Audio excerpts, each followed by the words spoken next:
նյութերից ակնհայտ է, որ բանի համար էին չէ ասել ոնց որ թե հենց էլի այդ տեղեկատվության համար էին ասել, որ այդքան գումար է վճարվել այդ ինչ որ ազգային ժողովի, եթե չեմ սխալվում, տենց էր գրված։ Այո։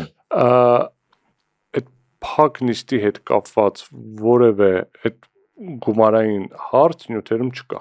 Այսինքն sense պարզ ասեմ, այսինքն դե չկա, հիմա ոնց ինչ էլ որ ասեմ, էլի նորից անցնելու եմ առաջ գցելու եմ, բան ասեմ, կարելի է դա գրել, ավելի լավ կհնչեր, էլի $2 միլիոն, կարելի է գրել այլ թիվ, բայց շատ պարզ հարց է տրվում, հենց պարոն Թևանյանն, Անդրանիկ Թևանյանն է շատ հստակացնում, ասում է լավ, այսինքն այդ հետախուզական ծառայությունները вообще գործ չունեն, պետք է $622,000 փող տային ինչ որ մի հոգուն, փակ նիստի վերաբերյալ, որին մասնակցում էր 100-ից ավել մասնակից, ինչ որ ինֆորմացիա ստանալու համար, որը կարելի էր ստանալ 48 հատալ եղանակով, շատ ավելի առանց գումար ծախսելու, պայմանական ասեմ, օրինակ պականներին, չգիտեմ, 5,000 դրամ տային։ Հիմա ես չեմ ասի ով ինչ կանով, բայց հա գաղափարով ուզում եմ ասեմ, չեմ էլ ուզում քննարկեմ, ուղղակի մանավանդ որ այդ փակ նիստից հետո